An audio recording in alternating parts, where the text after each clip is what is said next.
여러분 안녕하십니까, 진성호입니다. 방금 들어온 뉴스입니다. 손학규 바른미래당 대표가 얼마 전 한 술집에서 당직자들에게 개 XX들, 호남 의원들도 개 XX들 이런 욕설을 퍼부었다고 합니다. 자, 술자리에서 일어난 일이긴 하지만 이런 내용들이 언론에 단독 보도되면서 지금 손학규 대표의 위치가 급속히 위축되고 있는 모습입니다. 오늘 하루만 하더라도 지금 줄줄이 의원들이 떠나고 있습니다. 지금까지 바른미래당을 탈당하기로 결심하고 또 탈당을 결행한 의원들은 많습니다. 손학규 대표의 최측근, 수원의 이찬열 의원, 그리고 관악갑의 김성식 의원, 지금 막 떠나고 있습니다. 그런데 이 내용이 공개되면서 정말 손학규 대표는 고립무원이 됐습니다. 이렇게 한 명, 두 명 떠나면서 지금 바른미래당은 원내 교섭단체 20명에서 이제 의석이 부족해서 수십억 원의 당 지원금이 줄어들게 됐습니다. 이런 가운데 지금처럼 진행된다면 바른미래당에는 국회의원이 한 명도 남지 않을 가능성도 지금 제기되고 있습니다. 이 와중에 터진 욕설 의혹, 정말 손학규 대표 점점 더 정치적 입지가 위축되는 것 같습니다. 진성호의 융단 폭격 시작합니다. 손학규 바른미래당 대표를 융단 폭격합니다. 방송에 앞서 아직 진성호 방송에 구독자가 아니신 분들은 붉은색 구독 버튼 눌러주시기 바랍니다. 더 좋은 방송으로 보답하겠습니다. 자, 방금 들어온 뉴스입니다. 창당 두도를 앞둔 바른미래당 지금 급속도로 와해되고 있습니다. 현역 의원 중 20명인데 3명이 떠났고 남은 의원들도 지금 4분 5일 곧 떠날 것 같습니다. 자, 지금까지 김성식, 이찬열, 김관영 의원이 떠났거나 떠나기로 했습니다.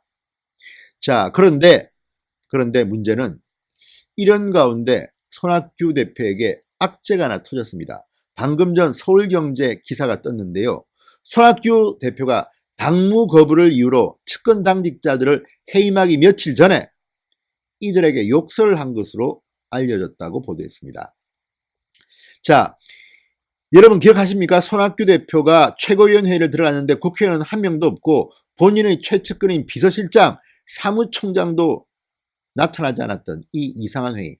바로 그 회의를 하기 며칠 전의 이야기입니다. 자, 손학규 대표 당 안정화를 촉구하기 위해서 자신을 찾은 당직자들에게 개 XX들, 당대표 절대 못 그만둔다 등의 말을 쏟아냈다는 겁니다. 자, 서울경제의 취재 결과를 종합해보면 손학규 대표는 당시 임재훈 사무총장, 이행자 사무부총장, 장진영 비서실장들과 함께 지난달 31일 인사동의 한 주점에서 만났습니다. 처음에는 안국령 부근의 카페역에서 기다렸다고 합니다. 그런데 손학규 대표가 나타나지 않자 이들은 손학규 대표가 있는 곳으로 찾아갔다고 합니다. 이찬열 의원 등의 탈당을 막아 원내 교섭단체를 유지하자는 이런 이야기가 오갔다고 합니다. 이들은 구석 테이블에, 술집의 구석 테이블에 앉았습니다. 당시 그 술집에는, 주점에는 다른 일반인들도 있었다고 합니다. 복소의 참석자에 따르면 서울경제의 보도입니다. 이 자리에서 한 당직자가 호남 의원들의 최후 통첩 이야기를 꺼냈다고 합니다. 비상대책위원회를 만들어라, 당신은 물러나라, 이런 최후 통첩 이야기를 꺼내자 손학규 대표가 갑자기 개 XX들이라며 격노한 것으로 전해졌다고 했습니다. 자, 손 대표는 호남 의원들도 개 XX들, 다 나가라 그래라며 자리를 함께한 당직자들을 보며 욕설을 했다고 합니다. 서울경제의 보도입니다.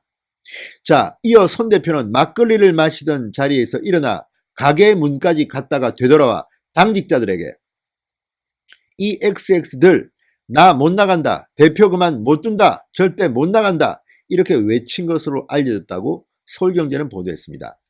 참석자들은 손 대표가 자신들을 향해 너희들도 다 그만둬라 하는 말과 함께 수차례 욕설을 했다고 전했습니다.